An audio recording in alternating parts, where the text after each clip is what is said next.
Pertama, etika. Dipersilakan. Terima kasih. Yang mulia para hakim, berikut ini saya mau memaparkan bahwa dalam kaitan dengan pemilihan umum Februari lalu yang singkat pemilu, ada unsur-unsur yang kalau betul-betul terjadi merupakan pelanggaran etika yang serius, serta apa implikasi pelanggaran itu. Sebelumnya izinkan saya mengajukan 7 catatan tentang etika. Pertama, etika.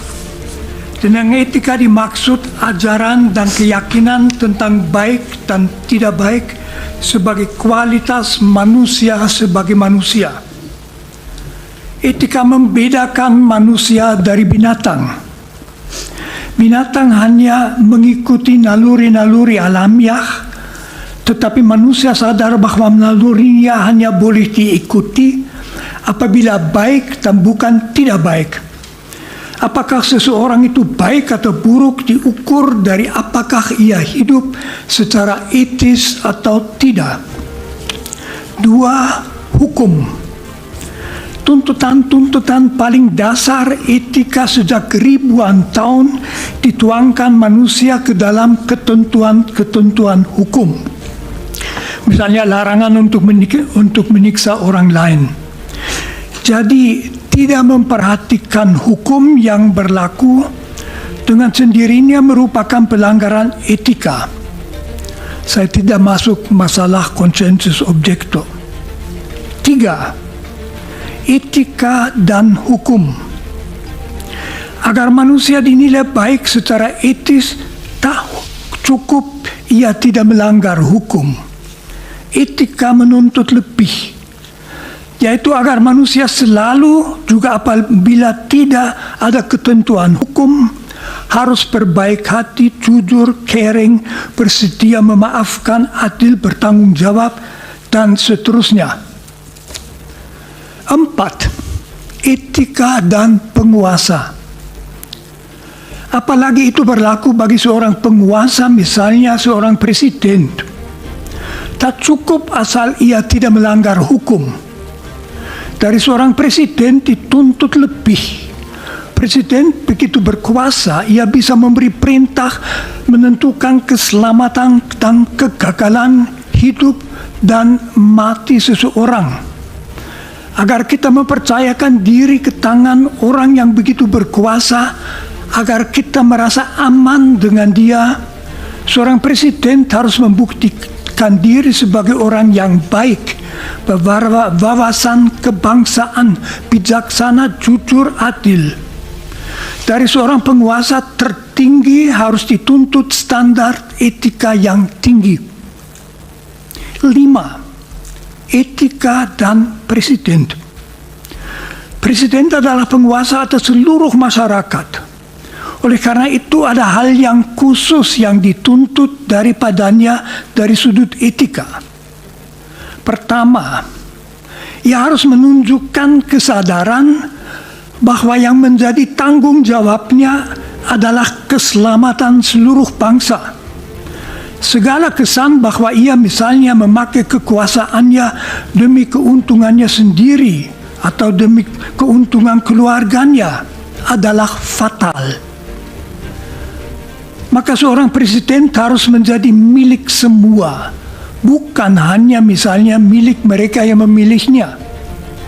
Kalaupun ia misalnya berasal dari satu partai, begitu ia menjadi presiden, segenap tindakannya harus demi keselamatan semua. Memakai kekuasaan untuk menguntungkan pihak-pihak tertentu membuat presiden menjadi mirip dengan pimpinan organisasi mafia.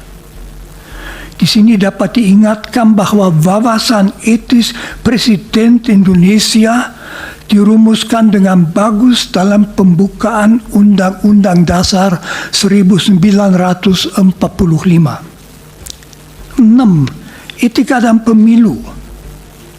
Yang sekurang-kurangnya dituntut dari suatu pemilu secara etis, tentu juga secara hukum, adalah agar seluruh prosesnya, persiapannya, pelaksanaannya, serta pemastian hasilnya menjamin bahwa setiap warga dapat memilih apa yang mau dipilihnya, serta bahwa hasil pemilu memang persis apa yang dipilih oleh para pemilihnya sendiri. 7. Kegawatan pelanggaran etika.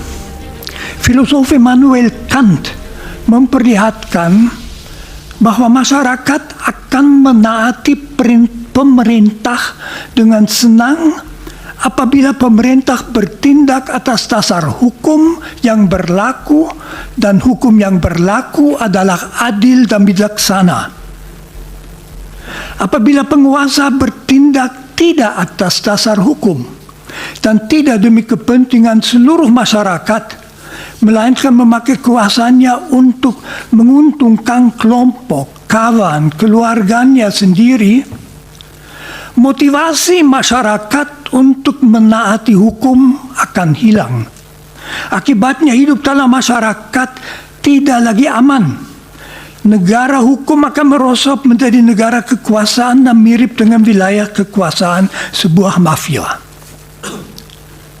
Sekarang saya ke bagian pelanggaran etika dalam kaitan dengan pemilu 2024. Pertama, pendaftaran Gibran Raka Buming Raka sebagai calon wakil presiden oleh Komisi Pemilihan Umum.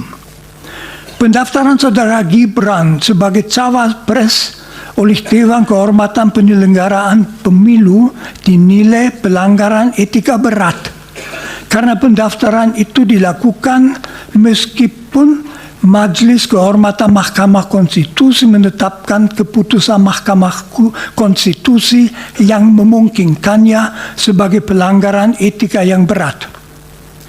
Sudah jelas mendasarkan diri pada suatu keputusan yang diambil dengan pelanggaran etika yang berat merupakan pelanggaran etika berat sendiri. Penetapan seseorang sebagai calon wakil presiden yang dimungkinkan secara hukum hanya dengan suatu pelanggaran etika berat juga merupakan pelanggaran etika berat. 2. Keberpihakan presiden dan misuse of power. Presiden boleh saja memberitahu bahwa ia mengharapkan salah satu calon menang. Tetapi begitu ia memakai kedudukannya, kekuasaannya untuk memberi petunjuk pada ASN, polisi militer dan lain-lain untuk mendukung salah satu paslon serta memakai kas negara untuk membiayai perjalanan-perjalanan dalam rangka memberi dukungan kepada paslon itu, ia secara berat melanggar tuntutan etika bahwa ia tanpa membeda-bedakan adalah presiden semua warga negara termasuk semua politisi. 3. Nepotisme.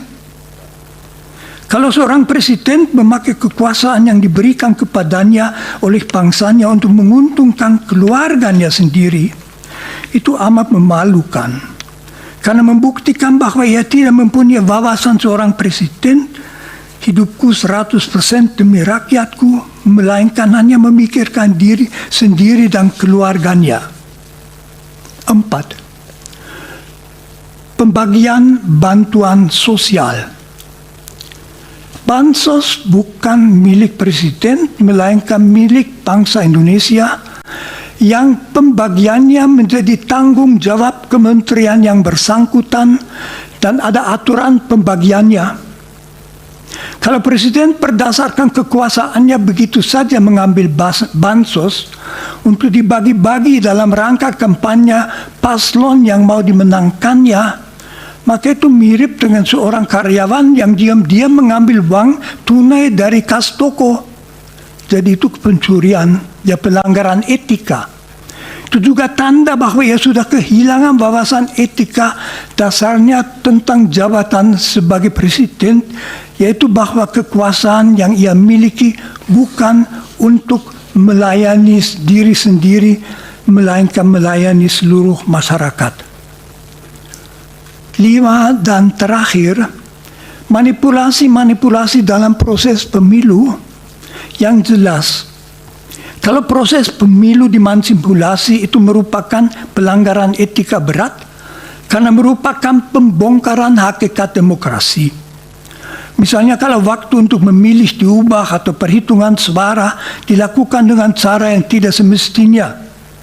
Praktek semacam itu memungkinkan kecurangan terjadi yang sama dengan sabotase pemilihan rakyat, jadi suatu pelanggaran etika yang berat. Terima kasih. Terima kasih, Romo. Dari